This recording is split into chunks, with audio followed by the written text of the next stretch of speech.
Good morning. Welcome to Workforce Skills with John Morse. Another beautiful day out here in Phoenix, Arizona. I know a lot of times I talk about the weather right off the bat when I start this podcast, but it's getting hot out there. I think we're going to be between 107 and 114 today. It's just brutal. It's muggy. It's humid. I think monsoon seasons are coming. I think we're going to have a rough monsoon season this summer. And so I'm trying to make sure my guys are staying hydrated out there, that they got water and ice on the jobs. We got to be aware of the weather because if we're doing exteriors, all that takes an effect. But it's one thing to run a business and deal with normal stuff like that. The one thing I'm struggling with right now, and I'm sure if you're a business owner out there, you're dealing with things, it's people's personalities. I think right now, I guess my biggest problem is I'm tired of grown-ass men acting like children. It's getting ridiculous out there. It just grow up. Don't let your feelings and emotions get involved. I got a call from one of my superintendents today, and he's on the phone, and all I hear him do is yelling and screaming. I'm trying to get him to calm down. I couldn't get 2 words in the conversation. I finally hung up because I was getting nowhere with it. I couldn't understand what was going on. All I know is I heard him yelling at 2 of our painters and him saying, "Do you know who I am? And I don't need this." Because there was a couple drips of paint on the ground. And here I am. I don't have time to deal with this. I got a million other things on my plate. So I called my other superintendent who was overseeing the job because this superintendent was just there to help out for the day. And so he gets out there and basically we sent the superintendent home. He was out of control. He had an attitude problem. I don't need this. I got enough on my plate. We got enough normal problems that we got to deal with that we don't have to deal with stupid crap like this. I get that there's paint on the ground. Tell a guy to clean it up if you know who did it. If not, just assign it to somebody. Turns out it took a guy 10 minutes to get the paint cleaned up that was on the ground. It wasn't a big deal, so I don't know, man, I don't know what the problem is with men and women nowadays that just, I'm trying to teach everybody around us to be more professional.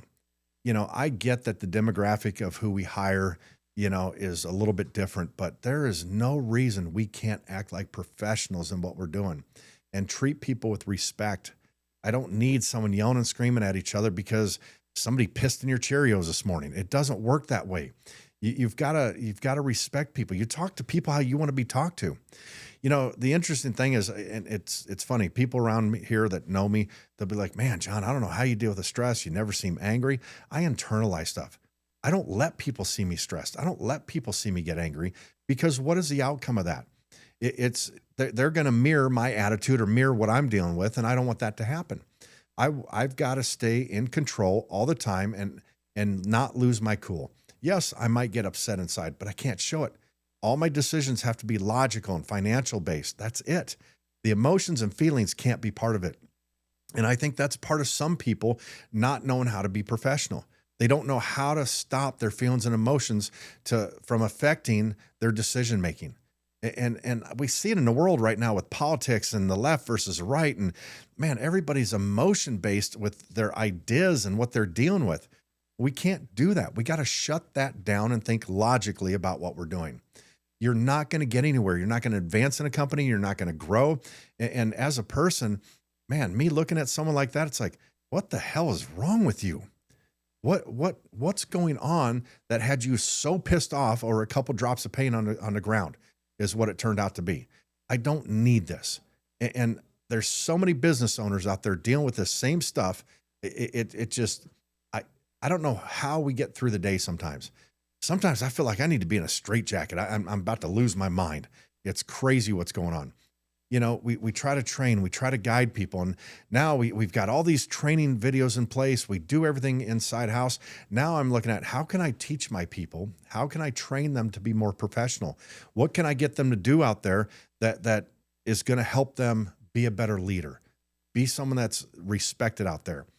I'm always saying that my goal is for the men and women coming through our vocational program is I'm going to change the way you walk, the way you talk, the way you dress, the way you carry yourself.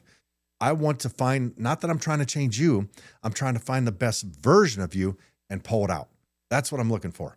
So if you're not ready to be the best version of you, man, my company's not the right place for you. Because what we're going to do is we're going to continue to grow. We're going to continue to get bigger. And that doesn't just include business. That includes our personal attitude, personalities, our beliefs, everything. The goal is to continue to grow your whole life, learn your whole life, get better. And if you're going to act like that, man, that's for some of our men and women that work for us, that's old behavior. That's the way you acted when you're on the streets or when you're locked up or whatever your situation was. There is no place for that in this house. It's just not going to happen. We have to be professional.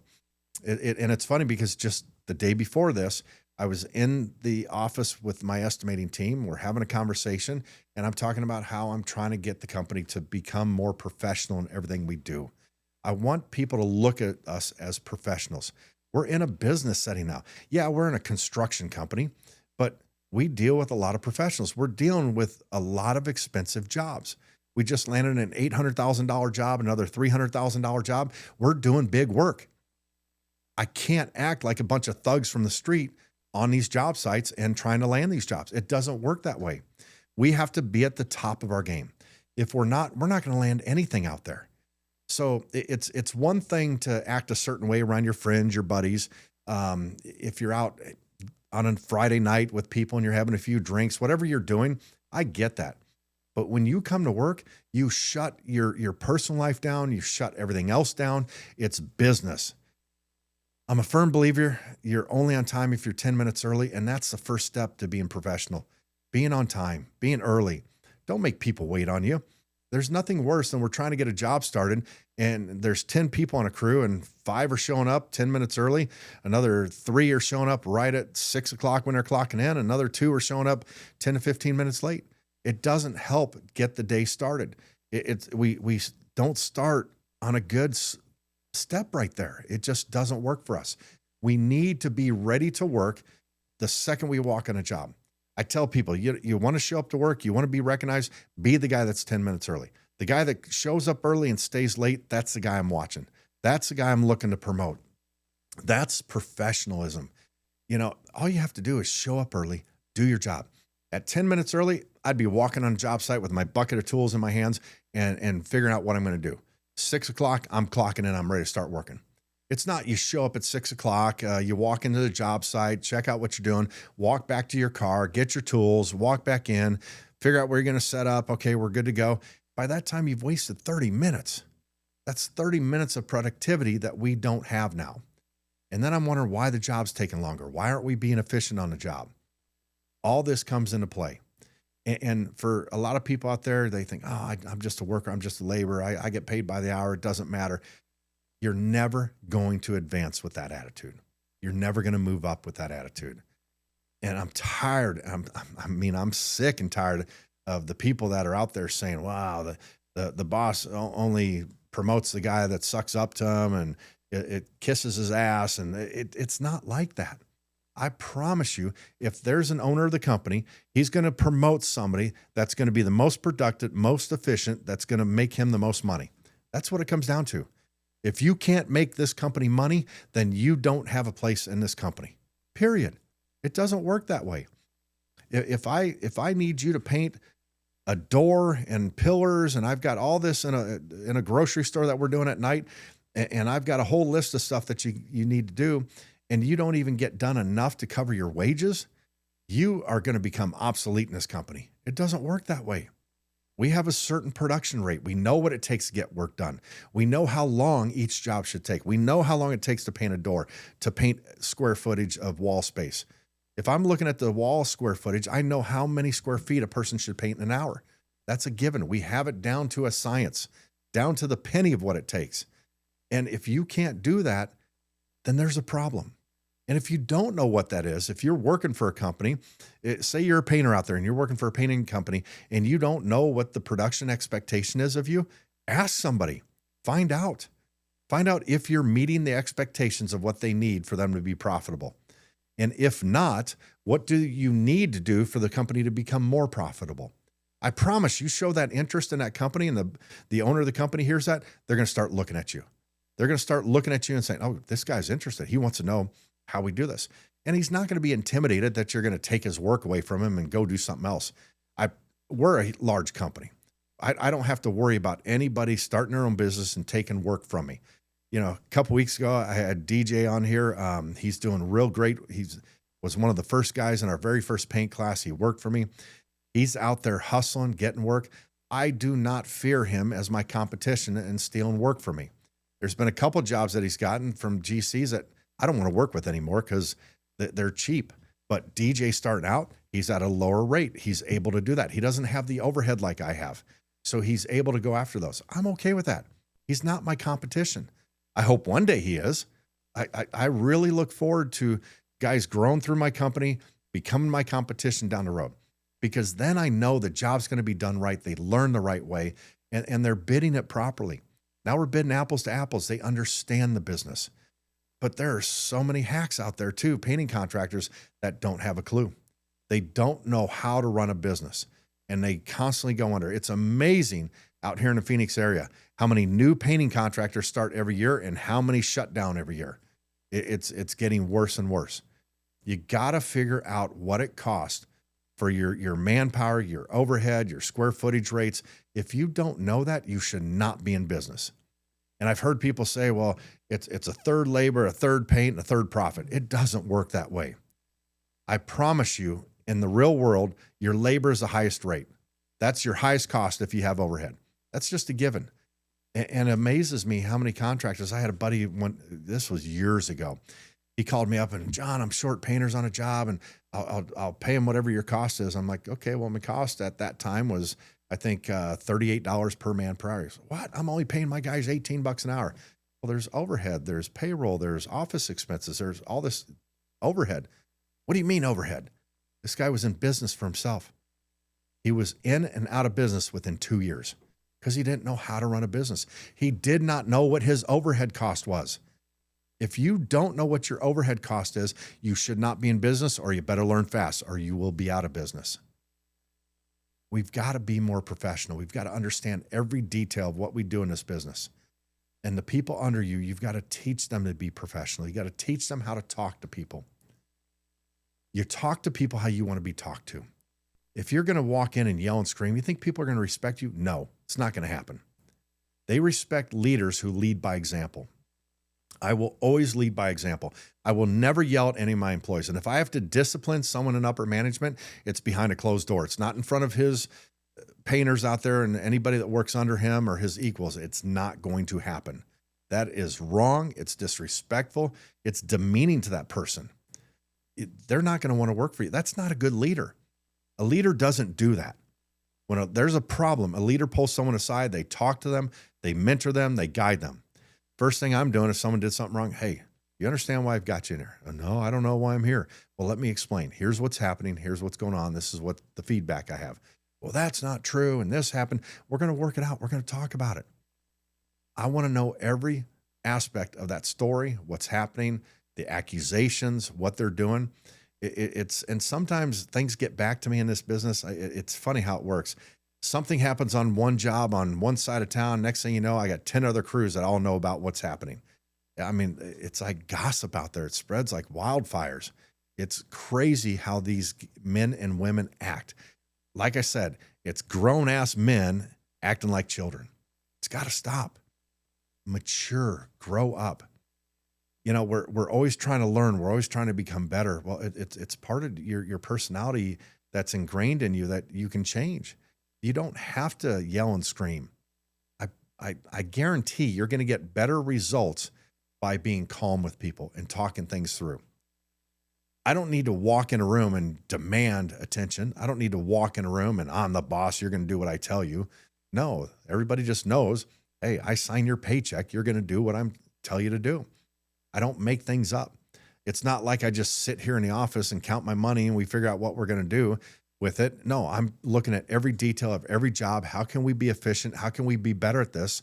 I want to be profitable in every job. And if you can't be efficient out there, if you can't be profitable, if you can't be professional to help us be all of this, then you will become obsolete and replaced. Here's the way I look at it with any company out there. Make yourself irreplaceable. Make it so you're the one that everybody wants to work with. Make sure you're the one that you're asked to do all the extra stuff. That shows that the higher ups of the company respect you, they value you. That creates value in yourself. For me, the way you got to look at it with my company is every single person in this company is replaceable, except for two people. That's myself and my wife. That's not going to happen. We are in business to make money. And there are quite a few people that work for me that are irreplaceable because they've shown the value that they bring. They've proven themselves. They show up every day. They do what's right. A couple of weeks ago, I had one of my employees, I asked them to do something. And the first thing out of their mouth was F you. Whoa, excuse me? It caught me completely off guard. That person is no longer with our company. There is no room for that. You cannot expect to keep a job with that attitude. It doesn't work. You're not going to keep a job talking like that to the person that signed your paycheck. And to think you can get away with it. I don't care what the excuse is. I don't care how sorry you are that you did it. The fact that you did it tells me you're not grown up. You're not mature enough. You are not a professional person. It's time to level our game up. It's time to act like adults and not children. When you're in high school, when you're a kid, yeah, that's how we all acted. And it's funny when I look back at how I was as a child and how I was in my teenagers, man, I was an idiot. I thought I knew everything. I thought I knew more than my parents. I thought my parents don't know anything. They don't know what they're talking about. Boy, I was in for a rude awakening once I became an adult and started raising kids. I was like, holy crap. My parents were right. They knew a lot more than I did. I was an idiot to think that at the time. And I'm sure there's a lot of people out there that do that. There's a lot of younger people. And I think with the younger generation that we're dealing right now is I think there needs to be more discipline. I think there needs to be more direction on how to grow up and how to be a good person in life. They're not getting that. Their idea of a good person or who they're learning from isn't from their parents. It's from social media and the internet and watching reality TV shows that they think is real. That's all fake crap on there. It's all set up to make it look like you want to be like that. And to start idolizing these influencers and these people on these reality TV shows, man, grow up. That is not the real world. You don't want to be like that. You do not want to be that person. That's not a healthy person.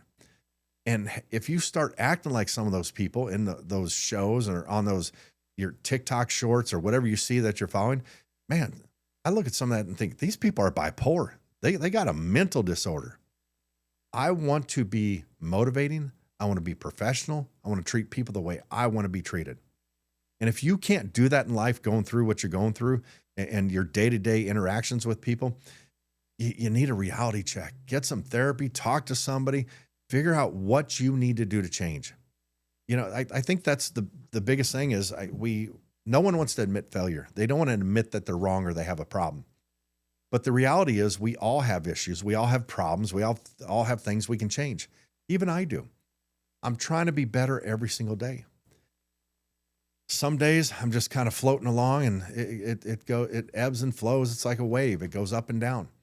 But the reality is I'm trying to be a better person every day. I'm trying to change who I am. I want to be the best version of me.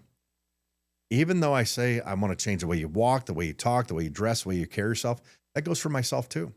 I'm constantly trying to change that in me and find the best version of me. And every year there's a little bit better, a little bit more. I learn more. I learn how to deal with situations better. And that's what happens through life. You're going to go through life and you're going to get smacked with so many different things that you have to embrace it. You have to learn from it. You might not like it, but everything you're going through in life is building you up for something better. It's in a song, but what doesn't kill you makes you stronger. And I think there's a lot of truth to that because you're going to deal with a lot of situations. It's part of adulting. It's part of life. You're going to get hit sideways with so many different things and you learn to deal with it. Whether it's, I got in a car accident, I got to fix the car. This is what's going on. Or maybe it's a death in the family, or maybe it's somebody got fired from a job, or you stubbed your toe. You learn from every situation and you move on and you grow from it and you get better every chance you get. I guess the bottom line is don't be stagnant. Don't be comfortable. Always, I think we need to be comfortable being uncomfortable and continue to grow and put things in front of ourselves to stimulate us, to push ourselves to become better every day. Whether it's a painter, whether it's a framer, drywall, it doesn't matter what business you're in, as long as you're constantly trying to better yourself. You're trying to become the best version of you. Question is, what is the best version of you? Every day I become a better version of me, and I'm constantly growing and improving. The goal is not to go backwards and do something stupid and regret what we do. Learn from your mistakes, embrace the failures and learn from them, grow from them. It amazes me how many people that just can't take responsibility for their own actions and act like adults. I guess the biggest message I'm trying to get out there this week is don't act like a freaking child. Act like a grown-up, like an adult. Start maturing.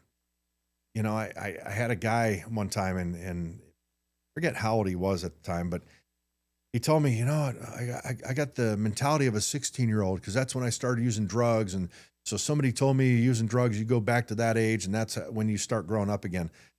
No, bullshit. I'm calling BS on that. That's not the case. You can mature if you want to. You can grow if you want to. It's up to each individual. No one says you have to act like this. No one says you have to be immature, act like a child. That's you doing it by choice. Everything you do is a choice. You choose to either act like a child or you choose to act like an adult and be mature. Question is, what choice are you going to make this week? What choice are you going to make to become a better person? Anyway, guys, that's all I got for you today. I want to thank you for joining me. Like and subscribe. Stay hungry.